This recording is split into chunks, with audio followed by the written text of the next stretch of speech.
Poinnya juga memiliki kemiringan negatif Bapak Ibu ya. Artinya semakin besar harga, semakin menurunnya jumlah barang yang diminta. Nah, dengan penawaran ini juga berbeda Bapak Ibu ya. Fungsi penawaran itu bentuknya ya, yaitu adalah QS ya, quantity of supply atau Q ya, dalam hal ini yaitu plus minus A ya, sebenarnya boleh minus boleh plus ya, nggak apa-apa. Kalau Bapak Ibu misalkan nanti mendapatkan A-nya itu plus juga bisa ya. Jadi kalau minus juga tidak apa-apa. Ditambah B kali P. Nah, di sini pembedanya adalah B-nya atau lerengnya ini positif. Jadi hubungan antara harga barang dengan jumlah barang yang ditawarkan itu memiliki hubungan positif. Begitu ya Bapak Ibu ya. Nah, bentuknya seperti ini ya. Nah, yang saya kasih panah. Nah, ini adalah kurva penawaran ya Bapak Ibu. Nah, kurva penawaran ya tentu bisa diaplikasikan dalam bentuk angka ya. Hanya itu adalah konstanta atau intercept ya. Dan dia akan memotong sumbu vertikal ya atau P-nya. Ya, karena A itu hanya bisa terlihat kalau nilai Q-nya itu 0 ya. Tuh, ya. Nah, dan permintaan dengan penawaran ya itu saling berinteraksi ya Bapak Ibu ya. Artinya mereka saling bertemu ya. Jadi kalau misalkan ada produsen, ada konsumen, maka terjadi transaksi. Nah, transaksi atau kegiatan jual beli itu secara matematis disebut sebagai keseimbangan pasar ya atau mekanisme pasar. Kalau dalam hal ini ya itu disebut sebagai ya keseimbangan pasar ya.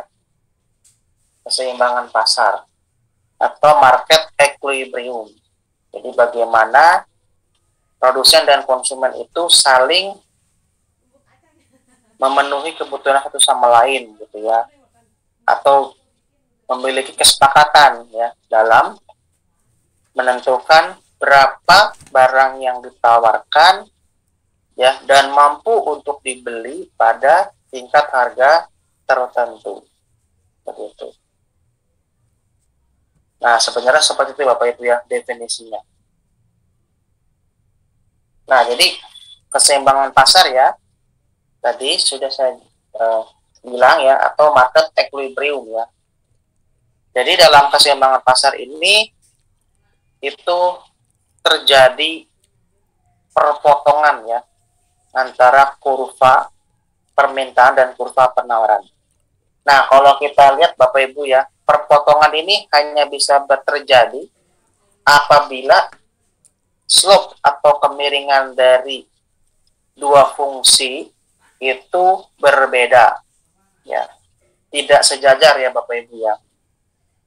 Kalau sejajar dia tidak akan pernah berpotongan ya karena sejajar.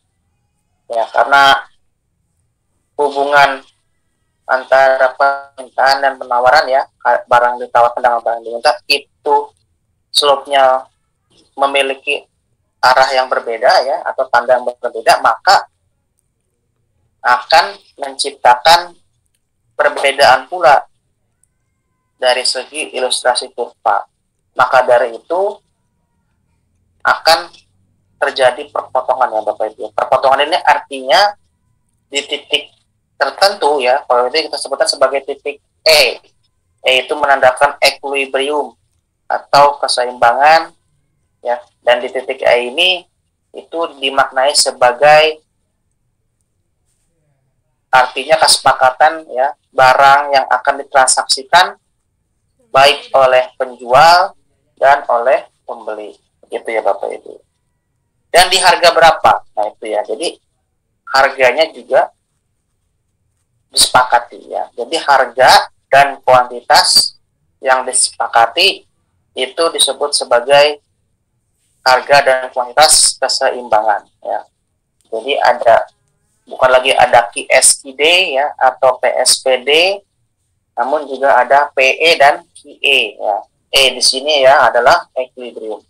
Nah, Bapak Ibu, jadi keseimbangan pasar itu persamanya adalah QD sama dengan QS atau PD sama dengan PS ya Bapak Ibu ya. Jadi kalau Bapak Ibu nanti misalkan menemukan soal, ya carilah keseimbangan pasar. Nah, berarti setidaknya dia butuh dua komponen, yaitu harga keseimbangan dan kuantitas atau jumlah keseimbangan. Nah, contoh pengaplikasiannya seperti ini Bapak Ibu. Jadi ada dua fungsi, yaitu permintaan dan penawaran. Ya, fungsi permintaan kalau kita lihat ya Bapak Ibu ya, di sini T sama dengan 15 min Q. Ya. Boleh tidak misalkan P sama dengan 15 min Q kan hasilnya Q sama dengan A min BP, bukan P sama dengan A min BQ. Gitu. Gak apa-apa ya Bapak Ibu ya, tidak masalah. Ya. Nah, lalu tadi fungsi permintaan T sama dengan 15 min Q. Sedangkan fungsi penawaran adalah P sama dengan 3 plus 0,5 Q. Nah, di sini tiganya adalah A ya Bapak Ibu ya. Nah, di sini kan positif ya. Padahal kalau kita mundur sebelumnya, ya di sini minus. Nah, jadi saya bilang, saya revisi sebenarnya bentuknya itu bisa plus minus Bapak Ibu ya. Jadi bisa positif atau negatif. Jadi plus minus Bapak Ibu ya, atau tidak absolut minus.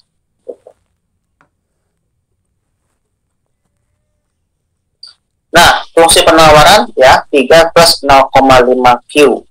Berapa harga keseimbangan dan jumlah keseimbangan yang ini maksudnya terjadi ya. Ini bisa dipindah ya. Nah, ya. Berapa harga dan jumlah keseimbangan yang tercipta di pasar. Nah, di sini P sama dengan 15 min Q diubah menjadi fungsi Q ya, berarti tinggal ditukar saja ya Bapak Ibu ya. Jadi Q sama dengan 15 min P ya, tinggal pindah ruas, tandanya juga berubah ya. Positif jadi negatif, negatif jadi positif. Begitupun dengan penawaran ya. P sama dengan 3 plus 0,5 Q diganti dengan fungsi Q sama dengan min 6 plus 2P ya. Berarti semuanya dikali tengah ya. 3 ya dibagi setengah berarti kan sama aja 3 kali 2 ya. 3 kali min 2 misalkan. Min 6 gitu. Nah, lalu dibuat persamaannya QD sama dengan QS ya. Jadi 15 min P tadi sudah masuk ya, dan min 6 plus 2P. Dieliminasi 21 sama dengan 3P ya. P sama dengan 21 bagi 3 7. Nah, harga keseimbangannya adalah 7. Ya. Nah, lalu sudah dapat P sama dengan 7, maka disubstitusi ke dalam fungsi permintaan atau fungsi penawaran. Bebas ya Bapak Ibu ya. Mau disubstitusi ke 15 min P boleh, karena dia punya P ya. Atau disubstitusi ke min 6 plus 2P juga boleh. Ya, hasilnya akan sama. Berapa? 8. Ya, 15 min 7 sama dengan 8. Min 6 plus 2 kali 7 ya. 2 kali 7 14.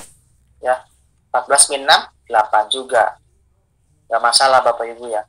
Nah, didapatkan harga keseimbangan sama dengan 7 dan kuantitas keseimbangan sama dengan 8. Nah, maka kurvanya akan berpotongan ya, seperti ilustrasi yang ada di sini Bapak Ibu ya. Jadi bentuk perpotongan ya Bapak Ibu ya. Jadi kalau kita masih ingat, perpotongan itu menandakan adanya kesepakatan antara penjual dan pembeli. Ya. Nah, Itu kurang lebih ya Bapak Ibu ya. Nah, lantas kita misalkan ingin coba langsung PD sama dengan PS ya. Harusnya sama dong. Karena demand sama dengan supply. Baik itu dalam bentuk Q sama dengan atau P sama dengan. Nah, misalkan kita ingin demonstrasikan ya tanggal 21.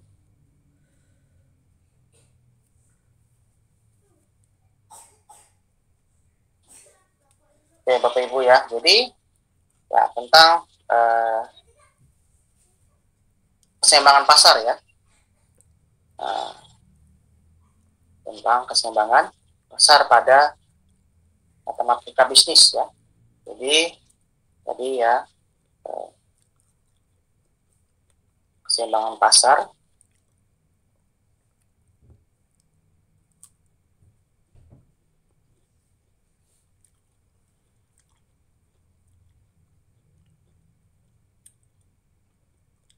ya itu adalah merupakan bentuk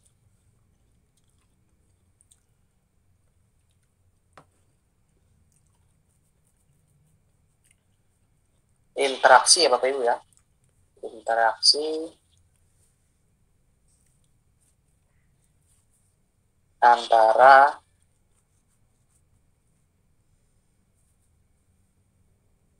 permintaan dan penawaran.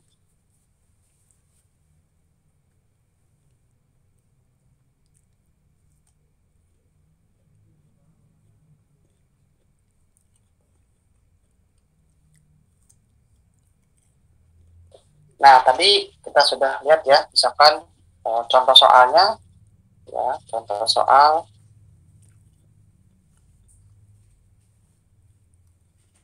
ketahui ya, akan kita skip dulu. Nah, P sama dengan min 15 min Q ya, berarti ini adalah fungsi permintaan ya, maka kita karena sama-sama P, jadi kita buat saja PD ya, price of demand 15 min Q. Lalu ada PS ya, price of supply, yaitu 3 plus 0,5 Q.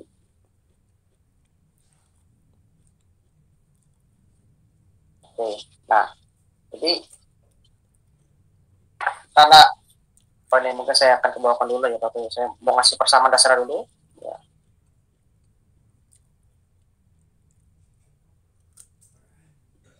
Nah, persamaan dasar. Ya.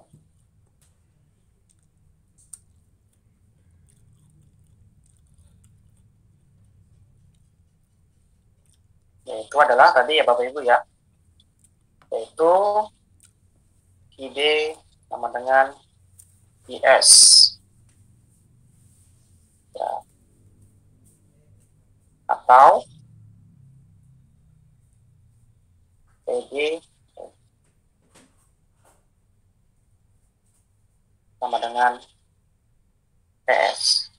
Boleh nggak Pak misalkan kalau PD sama dengan QD? Nah itu tidak bisa Bapak Ibu ya. Karena harus ada interaksi atau fungsi dari lawannya ya. Dalam hal ini lawannya permintaan ya, penawaran. Nah, jadi harus mengandung salah satu. Ya, tidak bisa dua-duanya satu sisi. Nah, ini kita punya soalnya seperti ini. Lalu yang ditanya adalah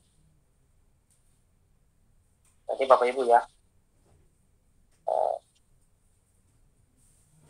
keseimbangan pasar ya, dalam hal ini PE dan IE. Maka sesuai dengan rumus ya, maka akan menjadi ya PD sama dengan PS. Ya, 15 min Q sama dengan 3 plus 0,5 Q ya. Yang punya konstanta pindahkan ke sisi yang sama. 15 plus 3 pindah terus jadi minus 3, 0,5 Q ya, minus Q jadi plus Q. 15 min 3, 12. Ya, ini yang 1 Bapak Ibu ya, berarti sama dengan 1 ditambah 0,5 ya, dikali Q sama ya, Q nya dikeluarin itu di 12 sama dengan 1,5 Q seperti itu ya. Nah, maka Q nya berapa ya, jadi 12 dari 1,5.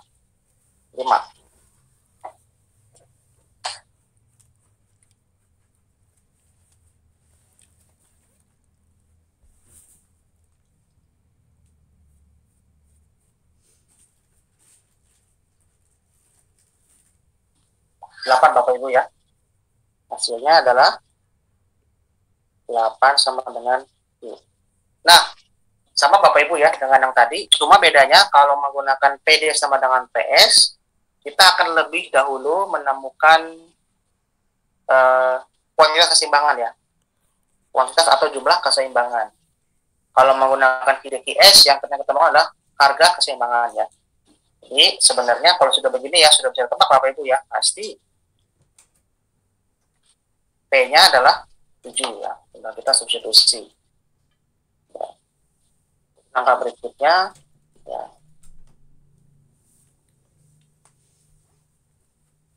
substitusi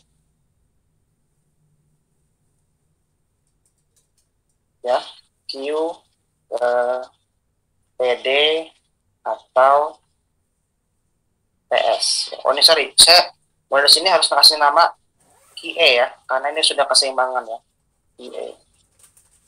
Nah, karena saya sudah dapat, boleh ke PD atau PS ya. Misalkan saya mau ambil ke PD, ya, price of demand 15 min Q. PD adalah 15 kurang 8, maka PD adalah 7 ya. Dalam hal ini karena ini sudah mengandung keseimbangannya, maka PD tujuannya merupakan price of equilibrium. Oke. Nah, kurvanya sama nggak, Bapak Ibu? Sama kurvanya ya. Kurvanya sama. Seperti yang ada di slide. Nah,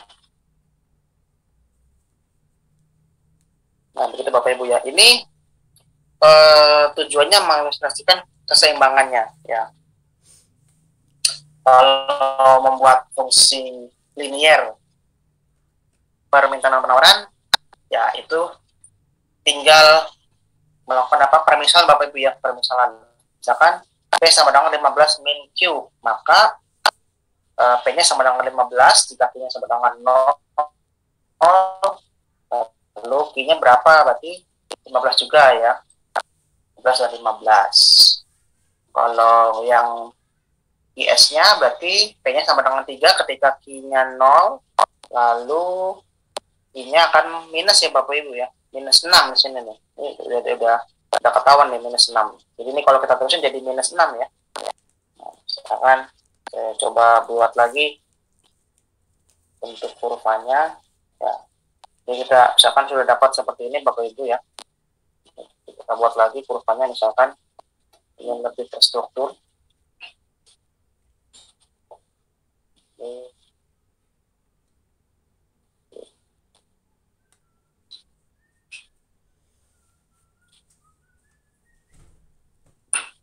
Ya, nah ini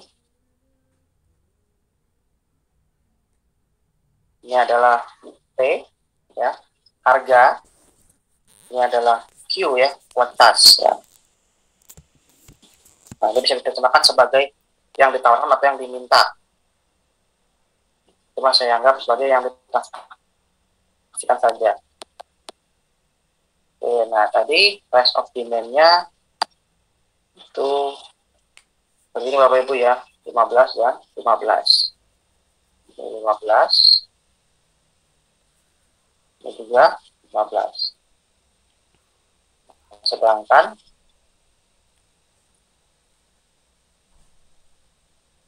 kalau kita buat fungsi QS-nya ya, tadi kan 3 dan 6 ya. Saya katakanlah di sini.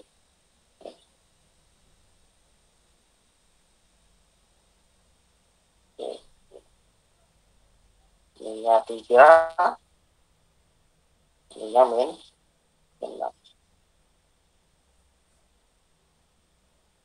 Nah, lalu kita buat perpotongannya. Ini tadi 7, keseimbangannya ketika harga 7 dan 8 kuantitasnya. Maka ini adalah IS sama dengan 3 plus 0,5 P. Jadi ini adalah ID sama dengan 15 min Q. Oke. Nah, ini Bapak Ibu bentuk dari kurva keseimbangan pasar ya, tanpa pengaruh dari pajak ataupun subsidi ya Bapak Ibu. Jadi tidak ada intervensi dari pemerintah ya. Jadi murni hanya karena interaksi antara permintaan dan penawaran. Oke, Bapak Ibu ya.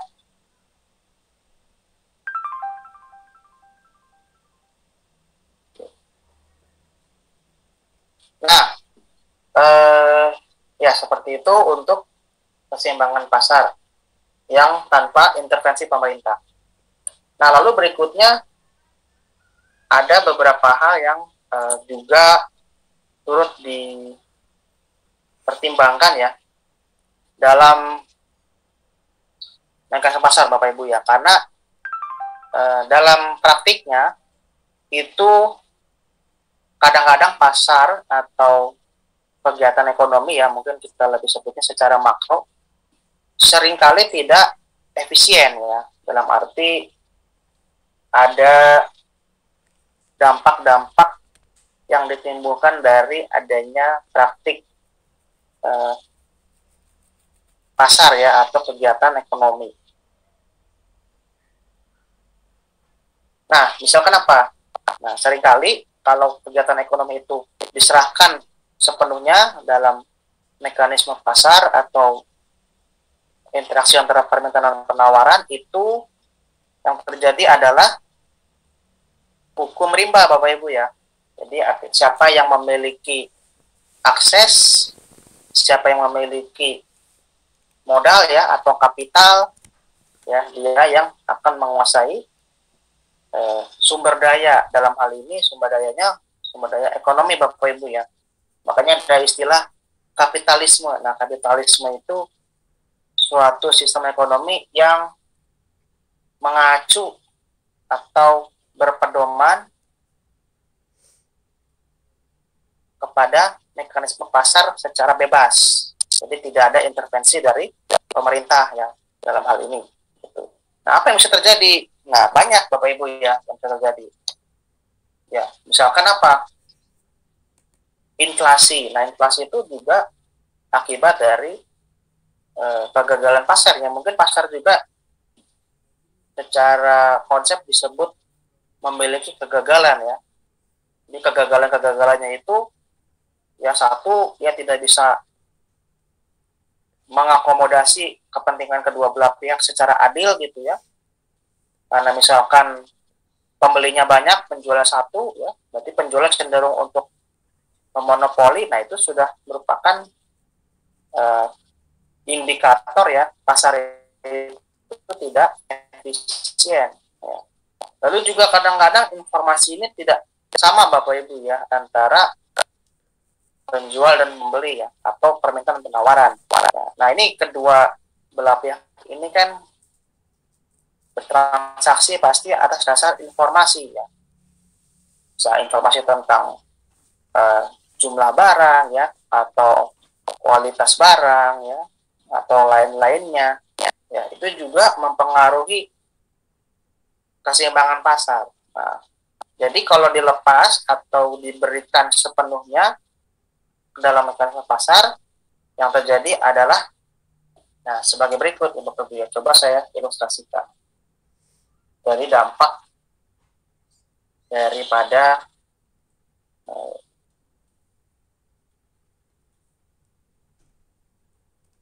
nah,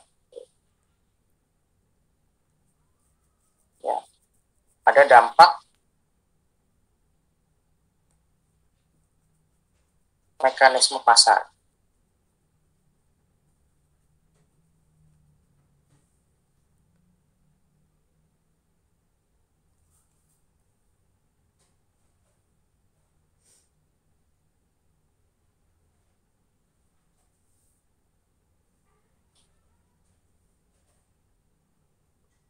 Nah, oke Bapak Ibu ya. Jadi dampak dari mekanisme pasar ya, itu mungkin saya langsung gambar kurvanya saja ya. Langsung gambar kurvanya saja. Ya, misalkan gampangnya ya, ada seperti ini.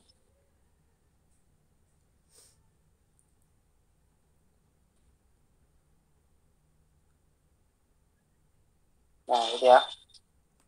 Ada juga fungsi penawarannya ya.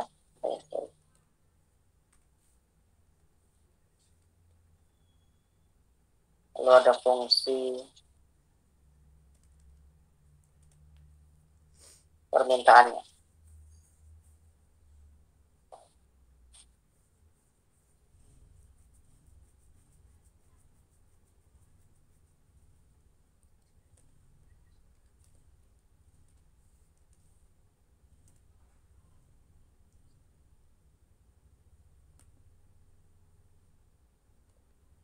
Oke.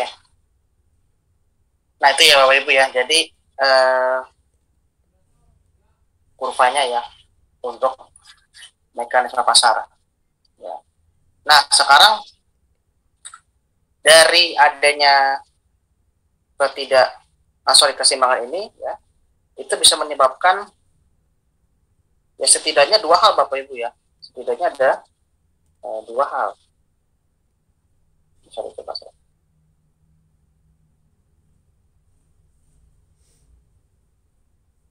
Nah, ini kan tadi adalah ini ide ya, UPS.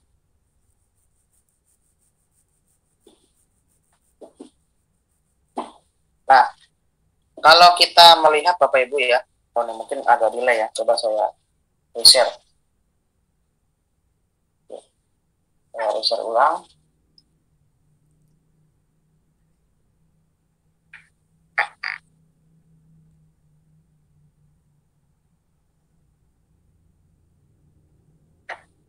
Nah, seperti Bapak Ibu ya, bisa tes dulu. Oke. Nah, jadi ada kondisi di mana keseimbangan pasar itu akan menghasilkan ketidakseimbangan ya, atau efek tidak langsung ya dari mekanisme pasar. Nah, yang pertama itu adalah kelebihan penawaran ya Bapak Ibu ya. Ini kan di awal sudah saya sebutkan ya bahwa konsumen dan produsen ini memiliki kepentingan yang berbeda.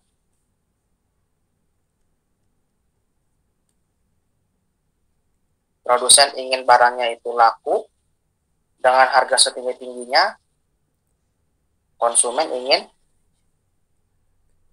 membeli barang dengan harga semurah-murahnya. Nah, maka yang terjadi adalah apabila ya produsen itu menetapkan, ini kan harga keseimbangan berapa ya? Kan harga keseimbangan.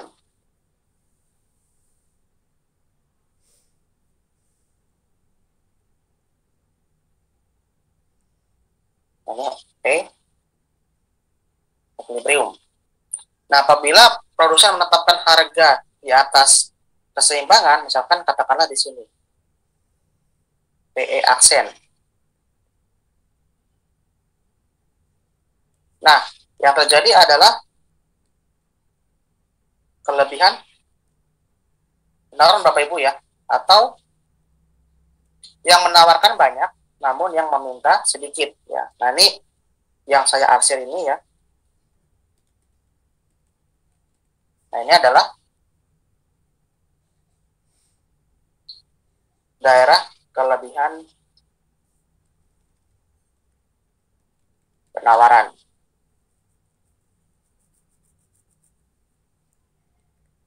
Nah, itu Bapak Ibu ya.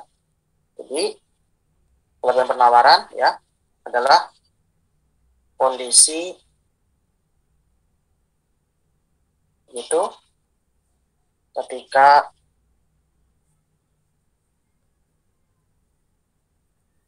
produsen ya,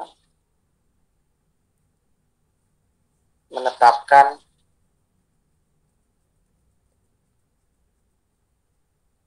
harga jual ya di atas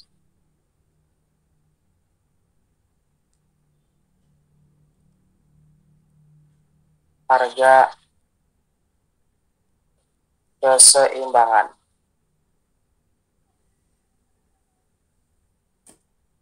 Nah, kurang lebih begitu Bapak Ibu ya. Jadi,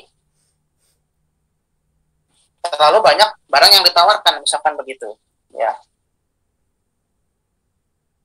Kenapa? Nah, karena motif dari produsen ya. Motif daripada produsen. Nah, ketika di daerah sini Bapak Ibu ya, daerah yang biru ini nih, yang biru ya. Nah, ini kan tidak ada perpotongan Bapak Ibu ya. Nah, ini yang saya coba kasih tanda nih. Karena tidak ada perpotongan ya Bapak Ibu ya. Tidak ada intersection ya. Atau tidak ada kurva permintaan yang memotong garis biru ini ya. Hanya di bawah sini nih. Hanya di bawah sini. Ya. Itu titik E ya.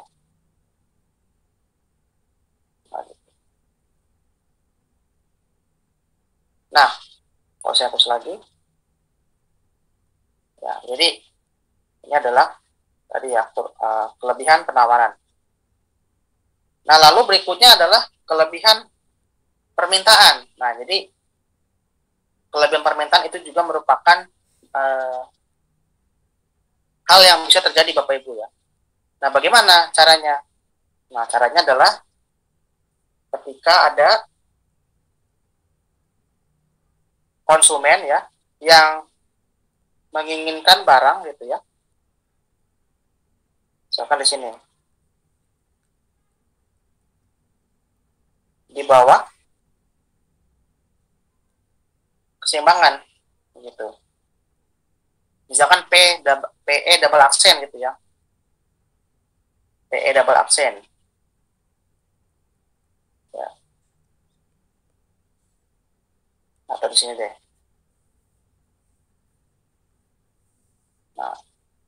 Nah, daerah-daerah ini ya yang saya arsir ini merupakan daerah di mana konsumen itu eh, mereka bersedia untuk meminta barang dengan jumlah banyak, namun harganya di bawah harga keseimbangan. Begitu ya Bapak Ibu ya. Jadi ini namanya adalah kelebihan permintaan. Ya. Kelebihan permintaan. Nah, kurang lebih begitu. Ya.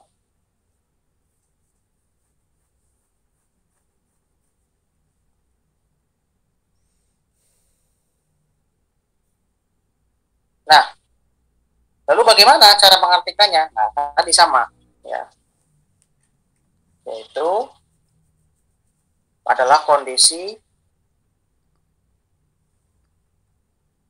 ketika ya konsumen ya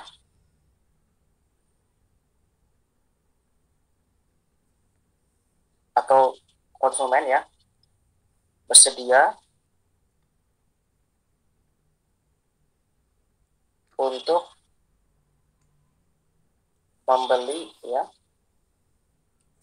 barang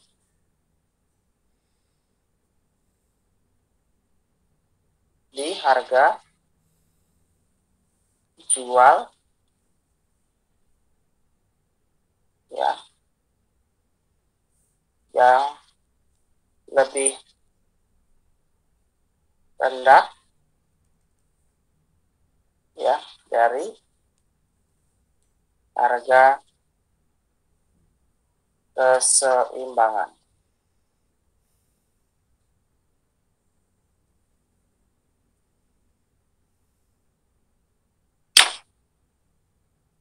Nah, gitu Bapak Ibu ya. Jadi itu definisi dari dampak mekanisme pasar ya. Jadi ada kelebihan penawaran dan kelebihan permintaan ya. Jadi ada excess of supply dan excess of demand. Ya.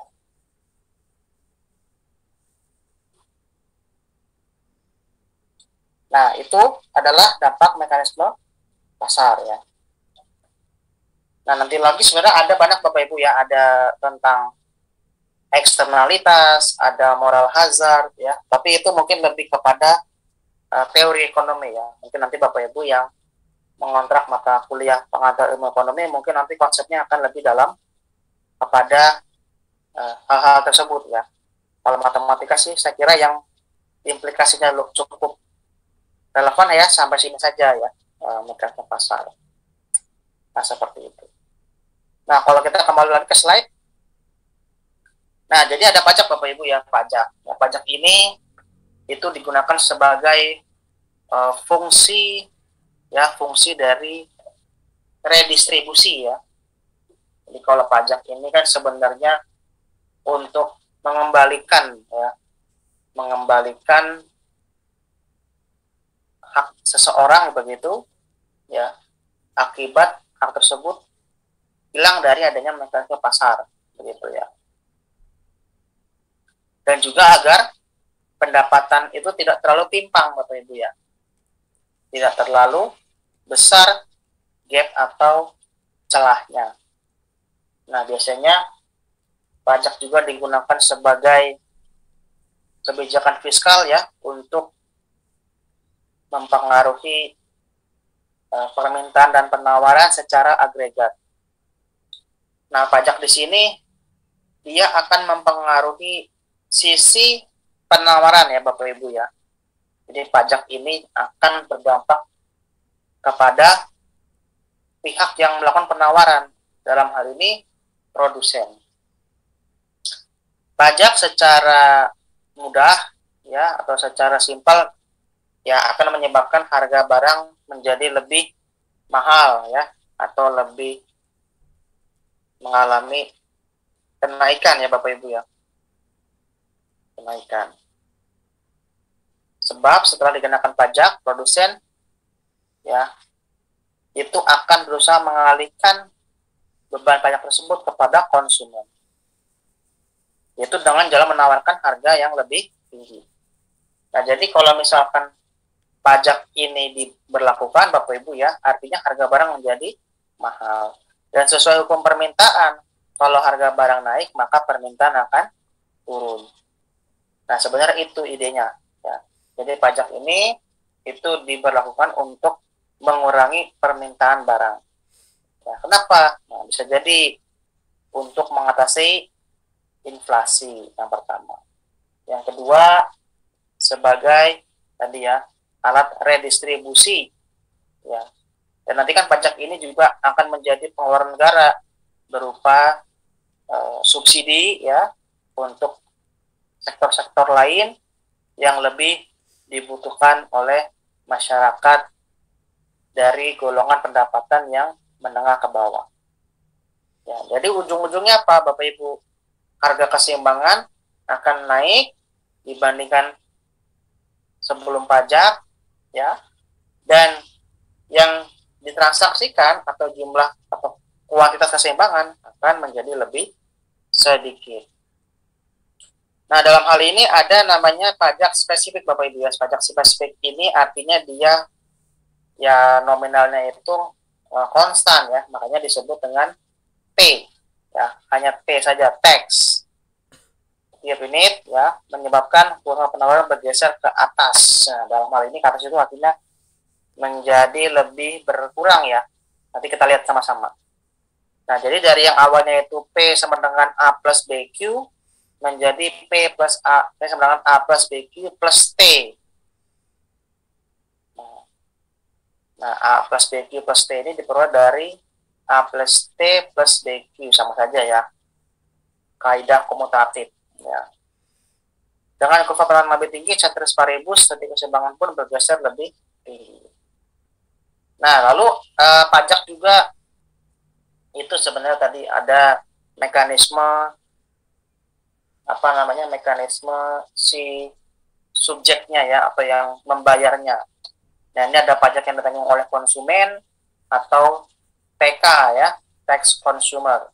Selisih antara harga keseimbangan sesudah pajak ya, PE aksen ya, dan harga keseimbangan sebelum pajak atau PE. Nah, jadi selisih harga ya itu adalah untuk konsumen. Lalu beban pajak tanggungan produsen adalah TP ya, tax producer. Selisih antara besaran pajak per unit barang atau T-nya saja dan bagian pajak yang menjadi tanggung jawab konsumen. Jadi cari dulu TK-nya, nanti kita baru bisa menemukan pajak yang ditanggung oleh produsen. Dan berapa pajak yang diterima oleh pemerintah.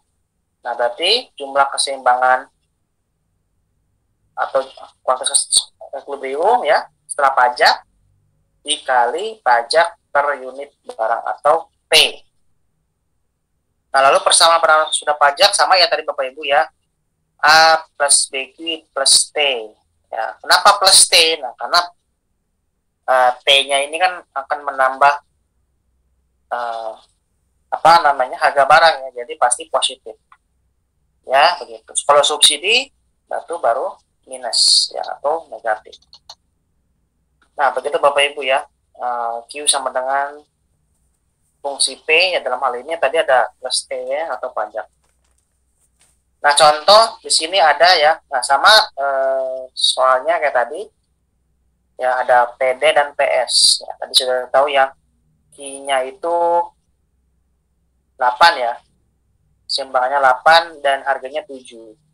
Nah, kita lihat pajaknya sebesar 3%. Oh, tuh 3%.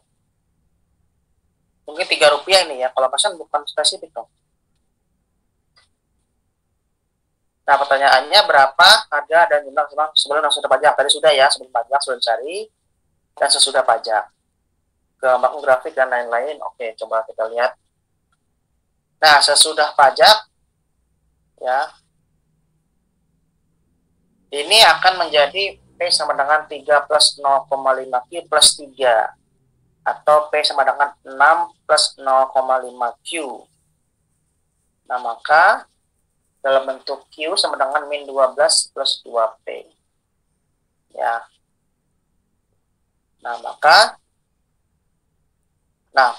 permintaan tetap Bapak Ibu ya. Fungsi permintaan itu tetap tidak terpengaruh oleh pajak, hanya keseimbangannya saja. Nah, lalu QD sama dengan QS lagi ya. 15 min P sama dengan min 12 plus 2P. Konstanta pindah ke sisi yang sama, 27 sama dengan 3P, P sama dengan 9. Nah, harga keseimbangan akan jauh lebih besar.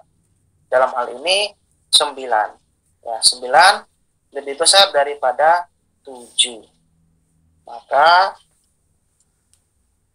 tinggal kita substitusi ya ke dalam fungsi PD ya, ini PD ya. 15 kurang 9 sama dengan 6. Nah, jadi sesudah pajak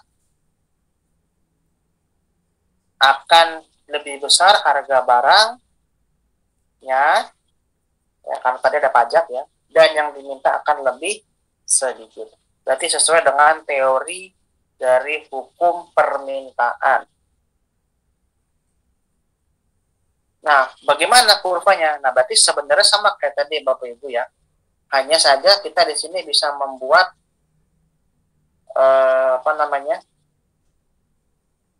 kurva keseimbangan yang baru dengan membuat fungsi penawaran yang baru juga. Ya, dalam hal ini ada QS aksen, ya, QS aksen. Nah, QS aksen ini tadi ya, itu ketika ini apa tuh?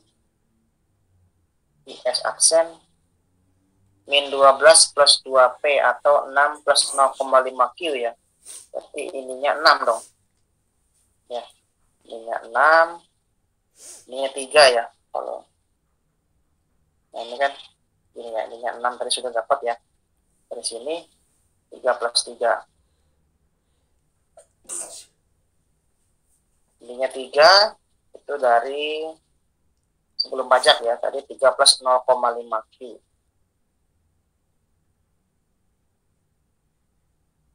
Nah, lalu ini kalau dilanjutkan Bapak Ibu ya sama tadi nanti jadi tadi berapa? Min 12 ya. Min 12. Cuma itu kan apa namanya tidak berdampak langsung ya. Nah, keseimbangannya itu jadi 9.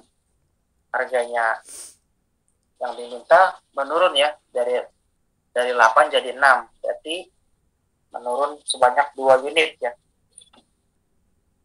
Nah, lalu berapa pajak yang ditanggung oleh konsumen dan produsen? Berarti TK ya. Tax consumer ya 9 kurang 7 ya. 2. Yang ditanggung produsen ya, tax-nya 3 dikurang TK 2, tapi 1 gitu. Jadi sebenarnya dari 3 itu Bapak Ibu ya, dari sebanyak 3, ini bukan, terus saya koreksi ya, ini bukan 3% ini, tapi mungkin 3 rupiah ya. Kalau persen mungkin menggunakan proporsional. Nah ini. Nah ini ya, 3 rupiah mungkin ini, bukan 3% ya. Sedikitnya. Mungkin saya ubah. Ya Bapak Ibu ya, seperti itu. Ya, jadi 2 ditambah 1 kan hasilnya adalah 3. Maka kita bisa langsung tahu bahwa produsen dari 3 rupiah per barang misalkan ya, 3 rupiah itu menyumbang 33,3% atau 1 ya. Kan 1/3 ya. Konsumen menanggung 66,67% ya. Atau 2/3. Jadi kalau 3/3 kan jadi 100%. Nah, begitu Bapak Ibu ya. Nah, lalu berapa yang diterima oleh pemerintah? Nah, pajaknya tadi, tax-nya dikali dengan jumlah keseimbangan setelah pajak ya. 6 dikali 3, 18. Nah, begitu Bapak Ibu ya. Untuk apa namanya? Tax ya yang diterima oleh government. Nah, lalu ada pengaruh pajak proporsional seperti itu ya. Nah, pengaruh pajak proporsional. Jadi, coba saya buatkan apa namanya sedikit notes-nya Bapak Ibu ya. Sedikit notes-nya. Nah, tadi kan kita sudah sampai ini ya, kelebihan dan penawaran dan kelebihan dalam permintaan. Lalu ada yang namanya itu tadi ya, pengaruh pajak.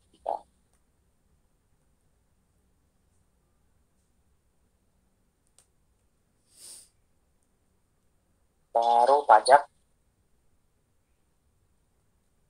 Sorry.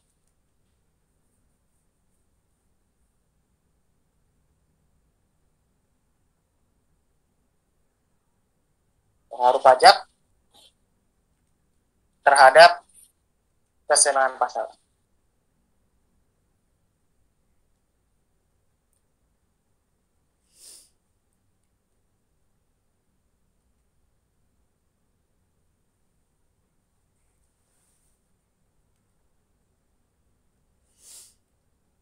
Oke Bapak Ibu ya, pajak. Nah tadi pajak akan mengurangi permintaan ya, sesuai dengan hukum permintaan ya, atau tax ya, tax ya atau pajak ya. itu satu ya, akan mengurangi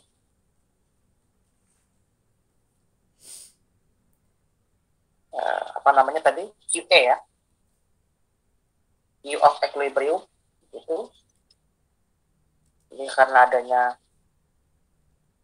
ada hukum permintaan.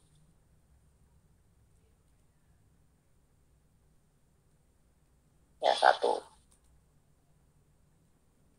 Lalu yang kedua ya, akan ya lebih besar dari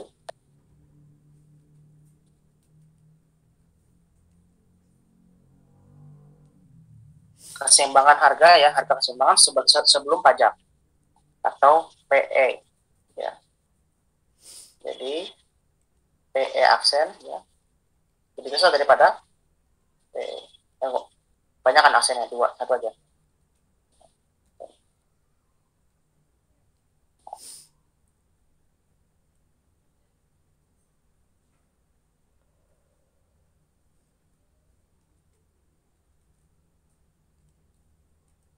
Nah, begitu Bapak Ibu ya.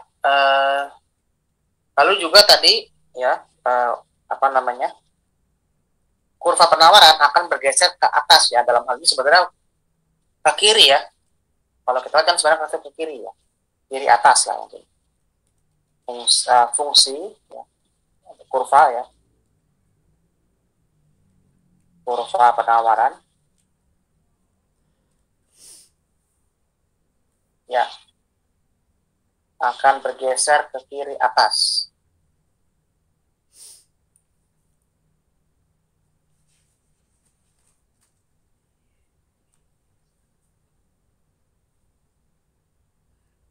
Nah, begitu. Kalau ada kurva penawaran ya, seperti ini, misalkan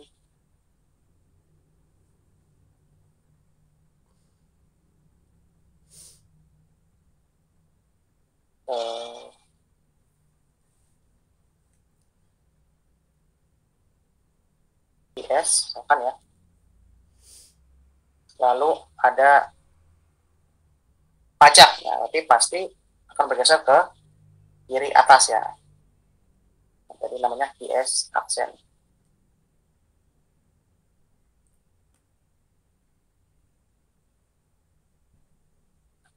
Jadi bergeser ke atas Bapak Ibu ya, bergeser ke kiri atas.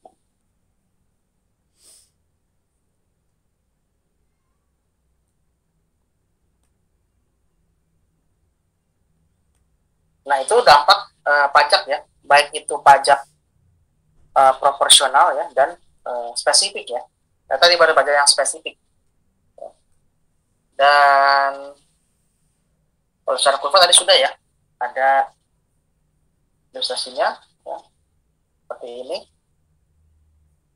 Nah,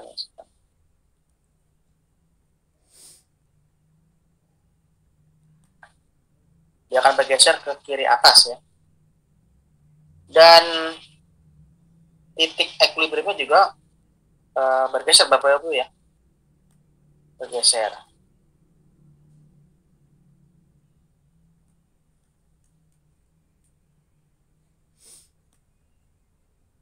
Bergeser dari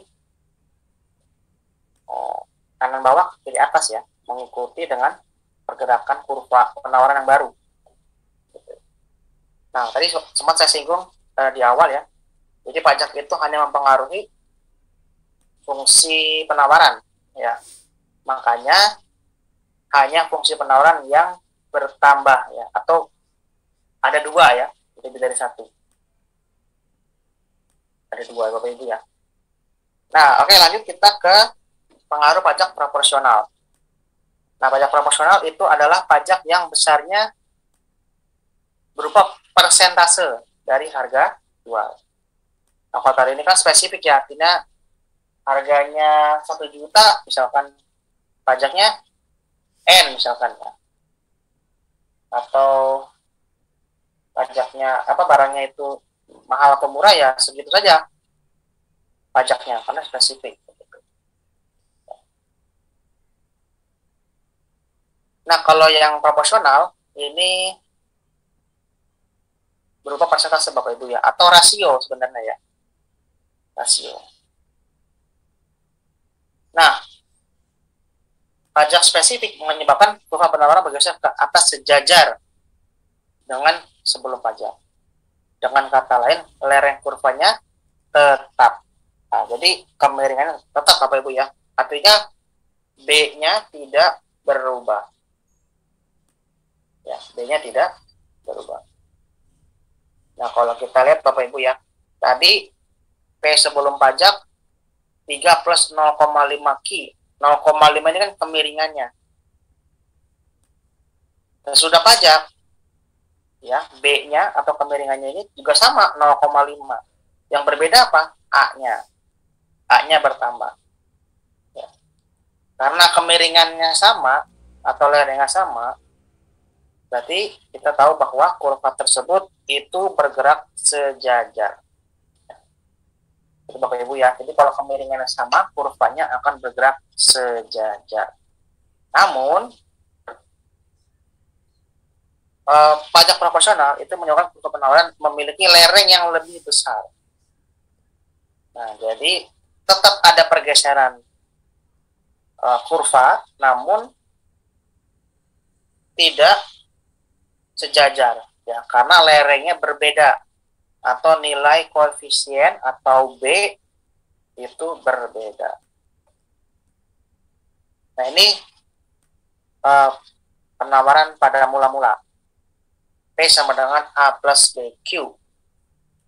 Jika dikenakan pajak proporsional sebesar T% dari harga jual, maka persamaan penawarannya adalah berarti P sama dengan A plus BQ ya, ini saya besarkan,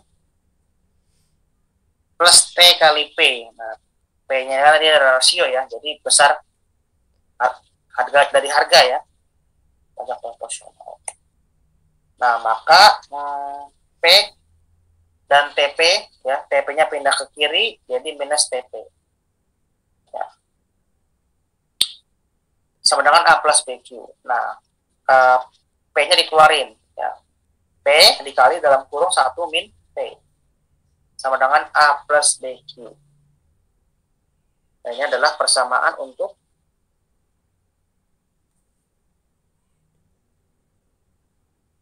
fungsi penawaran sesudah pajak proporsional. Kurva penawaran P sama dengan F fungsi Q sesudah pajak memiliki penggal vertikal yang lebih tinggi karena A per 1 min T. Semula hanya A dan yang lebih besar B per 1 min T yang semula hanya B. Contoh, misalkan. Ya, contohnya seperti ini. Ya. Nah, jika permintaan ya, tadi sama ya rumusnya. Soalnya ya. Sama dengan 15 min Q dan penawaran sama tadi ya. Nah, pajaknya 20%, berarti 0,25 ya. 0,25 dari harga jual. Berarti 20% ya, atau seperempat ya. Hitunglah harga keseimbangan dan jumlah keseimbangan sebelum pajak dan sesudah pajak proporsional. Nah, berarti dia akan mempengaruhi fungsi penawaran Bapak Ibu ya, sama ya. Sama ya. Tadi sudah kita cari ya di awal. PE-nya 7, Q-nya 8. Teksnya 20% atau 0,25 P. Ya. Lalu 0,75 P ya, 1 kurang 0,25 itu 0,75. P-nya menjadi 4 plus 2/3 Q ya. 4 plus 2/3 Q. Atau semuanya dibagi 0,75 Bapak Ibu ya. 0,75, 3 dibagi berapa tuh? 3/4 ya. 3/4 ya. Ini sama dengan 3 kali 4 bagi 3 ya. 12 bagi 3, 4. Lalu setengah dibagi 3/4 ya, sama dengan setengah kali 4/3 Jadi 2/3 kali faktor 3 ya, jadi 2/3. Nah, dapatlah P sama dengan 4 plus 2/3 Q. Atau Q sama dengan min 6 plus 1,5 P. Nah, Bapak Ibu, tadi kita sudah tahu bahwa lerengnya di sini mula-mulanya adalah 0,5.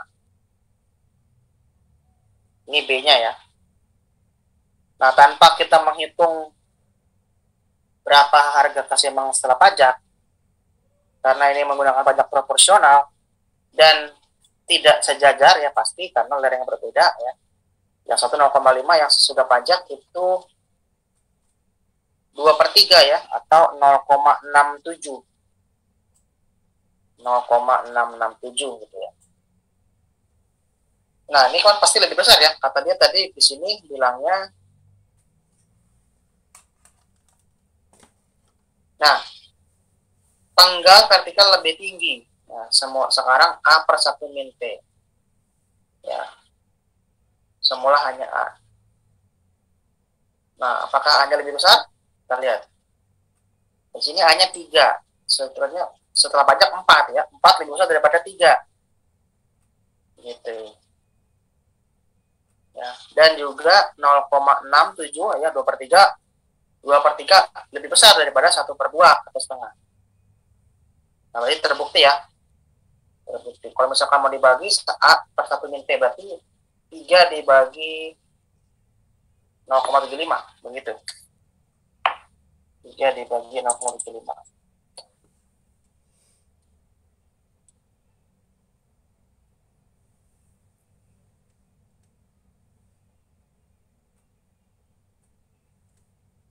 Satu min 0,25 ya tadi ya. 4 sama. Nah, ya seperti itu Bapak Ibu ya. Jadi rumusnya juga sama seperti yang ada di slide Bapak Ibu ya. Kalau Bapak Ibu tidak mau melakukan aljabar sederhana ya, bisa langsung masukkan ke rumus yang ada di kotak kuning ini ya. Nah, ini sudah langsung masuk rumus, ketemu fungsi penawaran sesudah pajak. Nah, ini P sama dengan, ini Q sama dengan ya. Mau dibuat Q sama dengan langsung boleh ya, atau P sama dengan juga boleh. Begitu ya. Nah, didapatkan PD dan PS ya, misalkan seperti ini ya. Nah, sekarang kita coba dengan misalkan PD dan PS ya Bapak Ibu ya, untuk menghitung setelah pajak ya, seperti itu. Nanti apakah terbukti bahwa lerengnya itu kurva penawarannya itu akan lebih lebih curam mungkin ya. Kalau sedangkan pasti lebih curam ya, lebih lerengnya itu lebih tinggi, pasti lebih curam ya, atau kalau dalam ekonomi namanya lebih inelastis ya, seperti itu. Tapi sebelumnya kita break dulu Bapak Ibu ya, kita break dulu 5 menit ya, nanti kita lanjut kembali untuk contoh penawaran setelah pajak proporsional. Oke, kita tunggu dulu sekitar 5 menit. Oke, terima kasih. PS sama dengan 3 plus 0,5 Q.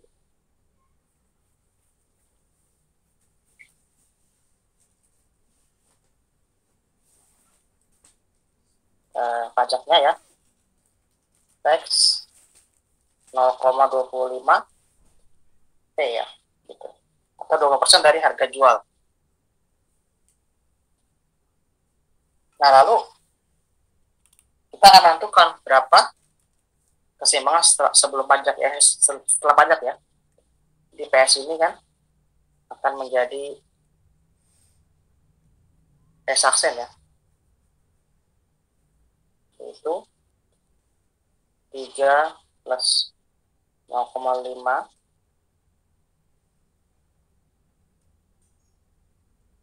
plus 0,25 P ya, ini kan P ya, sama ya, berarti 1, ini 0,5, berarti 1 kurang 25 P ya, 3 plus 0,5 P. Q ya harusnya ya.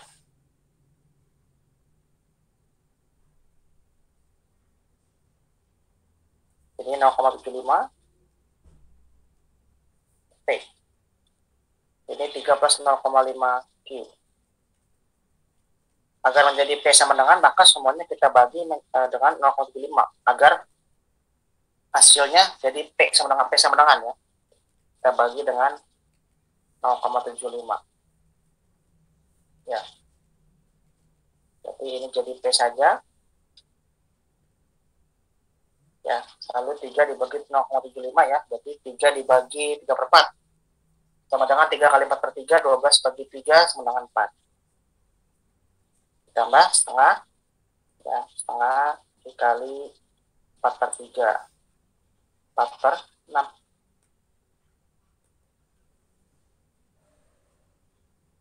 4 per 6 atau 2 per 3 ya. 2 per 3.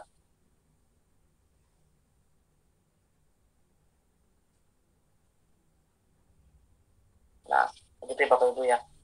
Atau 0,67 ya. 0,67.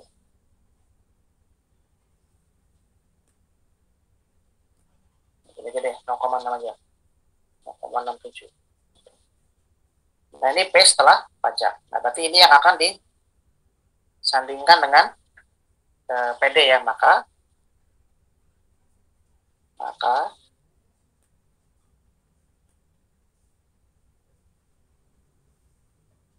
ya, maka PD sama dengan PS.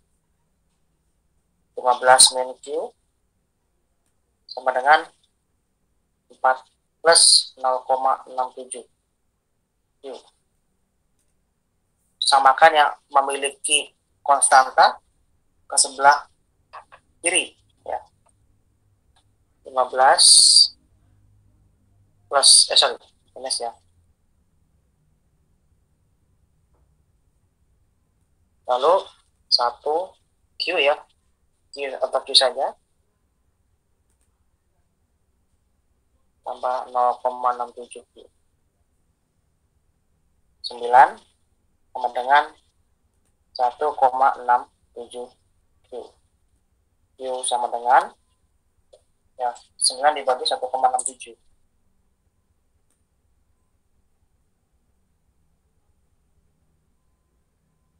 5,38 harganya lebih kecil ya.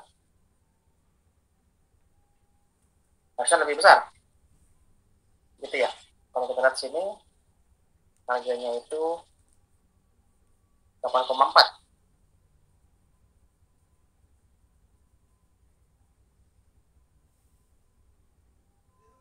4 plus 2 per 3 ya. Itu sama kan, 2 per 3 itu 0,67. Oh, mungkin ada salah hitungan. 49 ya, 11. Nah, 11 dibagi 1,67 ya, harusnya itu lebih besar daripada 7 ya. Atau 8, 6,5.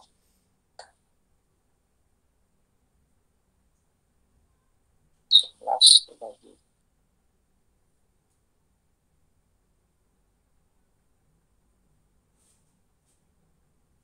2 per 3 ya. 1,3 berarti 2 per 3 ya. Bagi 11.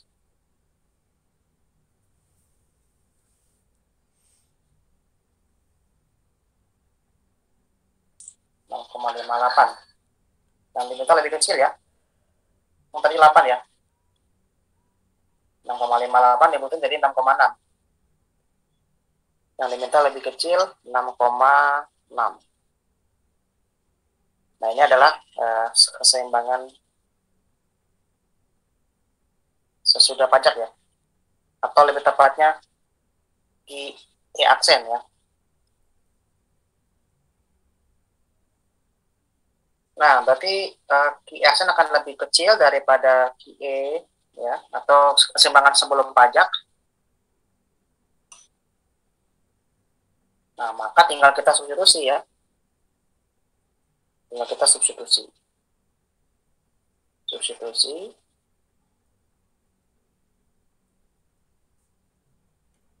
Ke, ya boleh ya, PD atau PS boleh sama saja.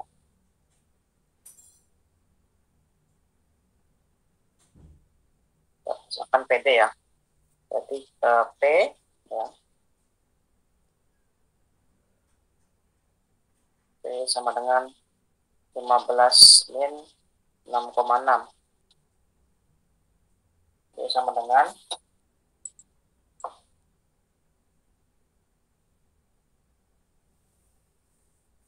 8,4.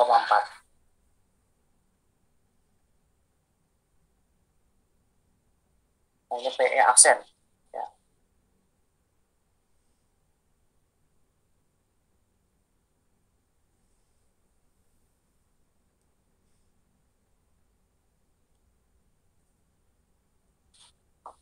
Ini PE aksen, oh, ini kadang cerut ya.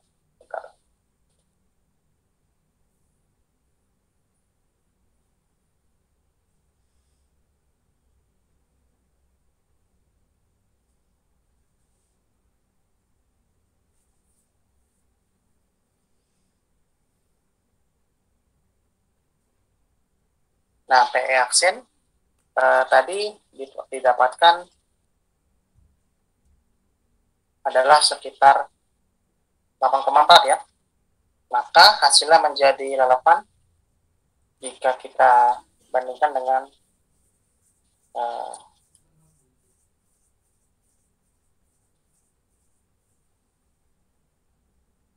teori ya, teori permintaan ya.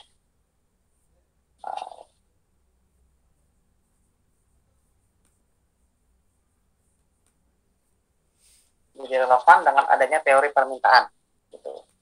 Nah, maka bagaimana kurvanya? Nah, tadi sumber menyebutkan bahwa akan lebih tinggi ya kemiringannya gitu, karena lerengnya kan lebih besar ya tadi ya, slope-nya lebih besar, yaitu 0,67.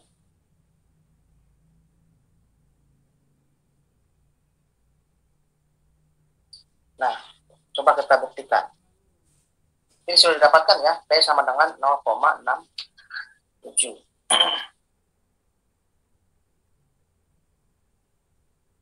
Nah, P 0,7, maka coba kita buat kurvanya.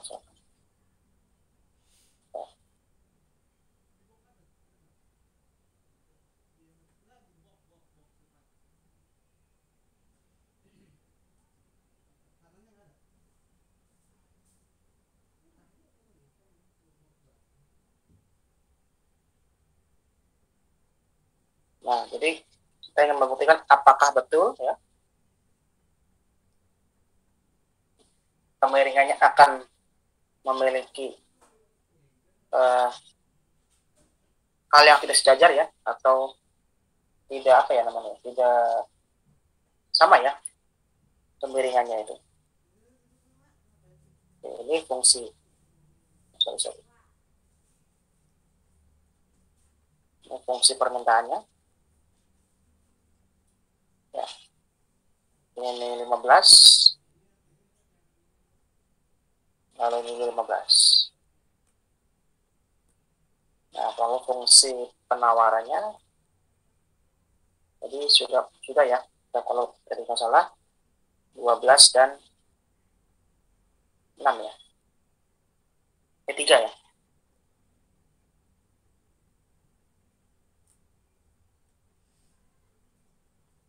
3, 12 ya. Yang 12 lebih tepatnya.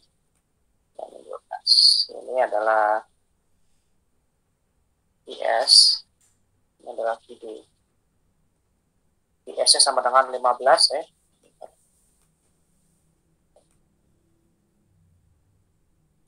15 min. Oh, bukan ya?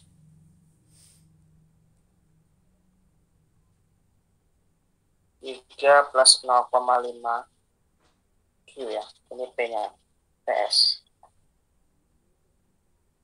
Ini PD-nya ya, 15 min Q. Nah, lalu tadi didapatkan fungsi penawaran sesudah pajak 4 plus 0,67. Berarti di sini ada 4 ya, lebih tinggi. Lebih tinggi, maka kita buat permisalan saja. Berarti 4 ya, berarti semuanya jadi Q sama dengan ya. Jadi Q sama dengan, maka berarti kan minus 0,67 sama dengan 4 min P ya. Atau semuanya dibagi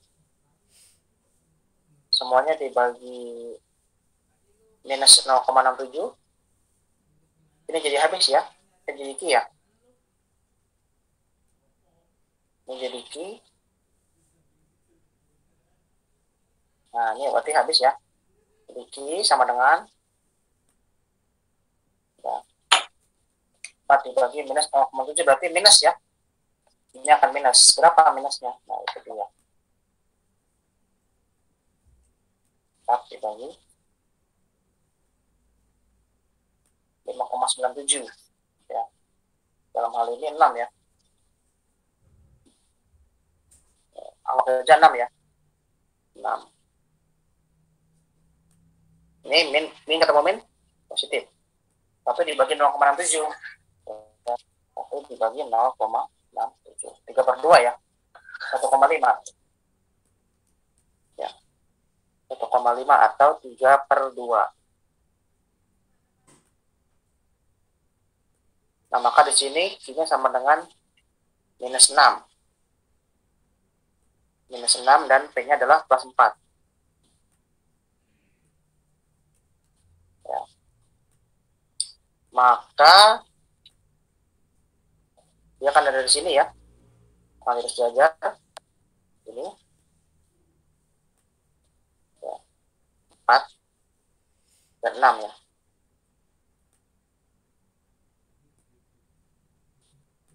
Ini. Atau mungkin terlalu ekstrim ya. Coba kita buat yang lebih 6 sih.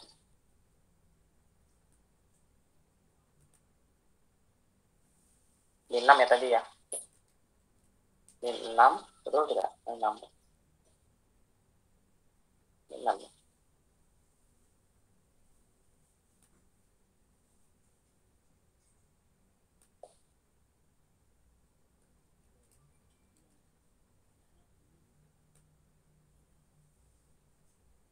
Nah, itu tadi ya. Oh, sebentar.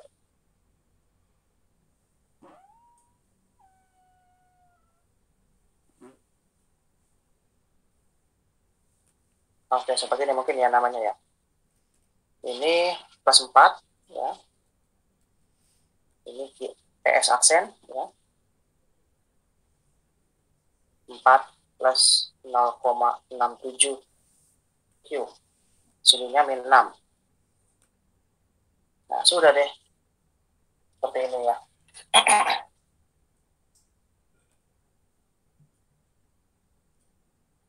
Nah, bentuknya seperti ini. Apakah sama dengan yang dari slide? Kita lihat.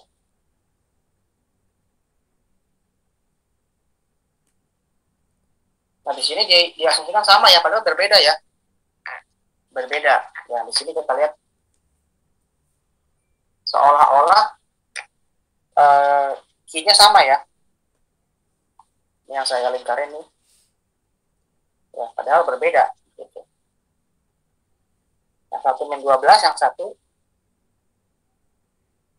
min 6. Ya. Jadi akan lebih lebih tidak sejajar ya. Atau bahkan ada perpotongan antara kurva penawaran sebelum pajak dengan kurva penawaran sesudah pajak.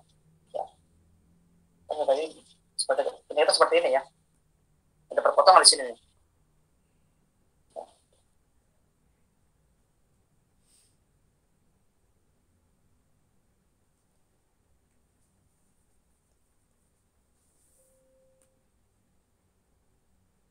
Oh sama ya ternyata ya min 6 ya. Min 6 dan min 6 ya. Oh berarti benar ini. Sorry. Ini min 6 dan min 6. Berarti intinya adalah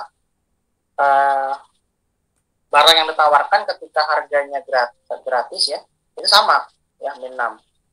Berarti saya revisi ya. Jadi sama, anggap aja ininya min 6 ya. Min 6. Nah, maka tinggal kita ganti. Nah, jadi seperti ini. Nah, gitu ya Bapak Ibu ya. Karena tadi kita sudah nyari ini min 6 ya. Min 6. Nah, ini min 6. Jika 0 juga jadinya min 6. Ini yang sesudah pajak.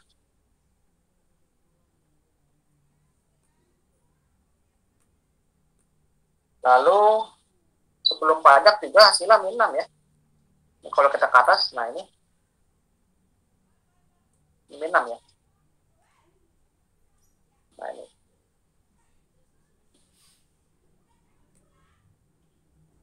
Nah begitu Bapak Ibu ya. Jadi yang berubah hanya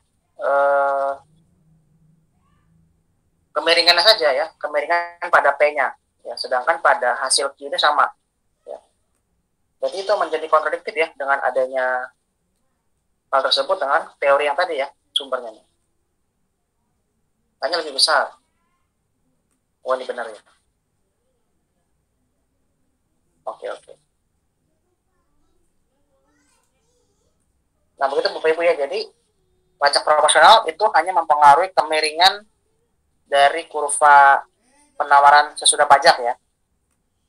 Nah detail-detailnya ya seperti ini ya.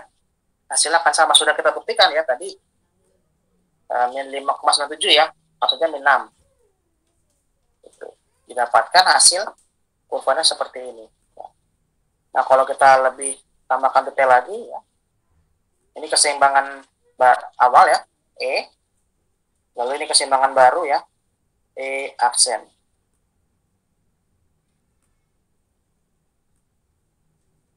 Gitu.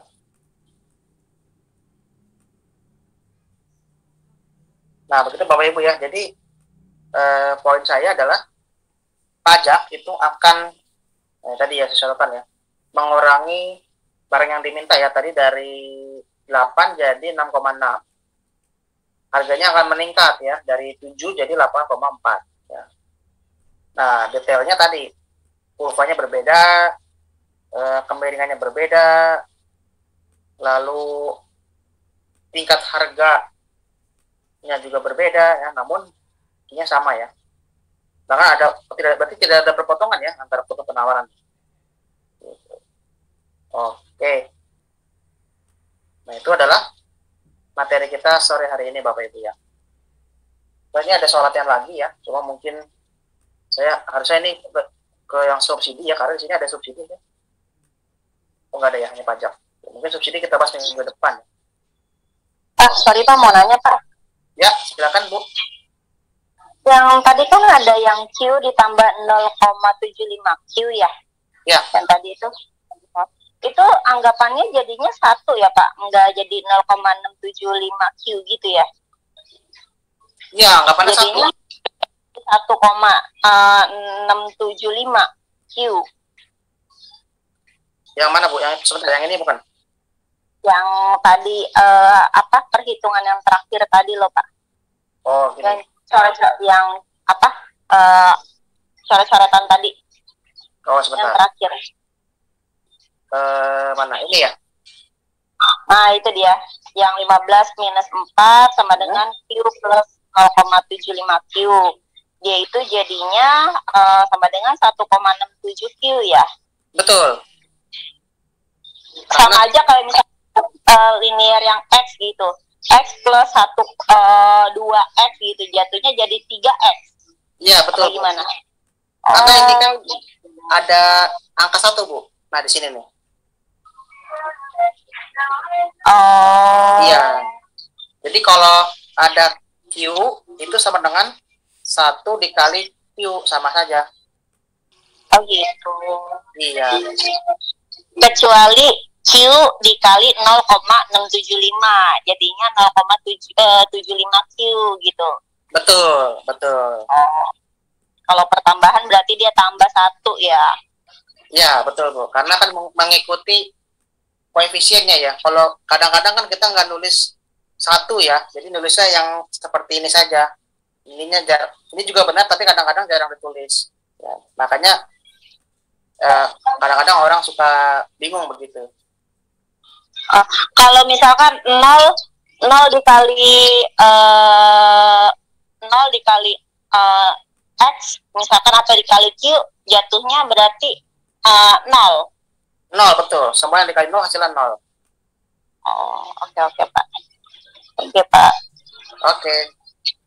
Nah, makanya tadi Bapak Ibu ya, coba tadi saya sempat apa namanya, diuraikan sedikit ya tadi tentang, nah ini nih yang ini ya, 0,5 Q plus Q. Nah ini saya pisahkan ya, karena sebenarnya di sini mengandung satu ya, mengandung angka satu gitu, dan ini bisa dioperasikan ya selama variabelnya sama. Tapi kalau misalkan ada 0,5 Q ditambah misalkan 2 X, nah itu nggak bisa, karena yang satu variabelnya Q, yang satu variabelnya X.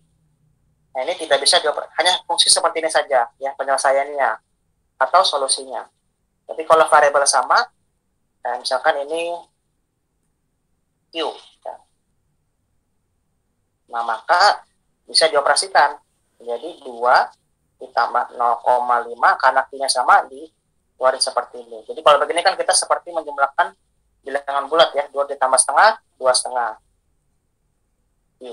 Nah seperti itu. Oke, mudah-mudahan terjawab ya Bapak Ibu, seperti itu. Oke. Oke, sama-sama Bu. Nah, oke, kalau begitu saya kira materinya seperti itu dulu Bapak Ibu ya. Saya stop screen dulu.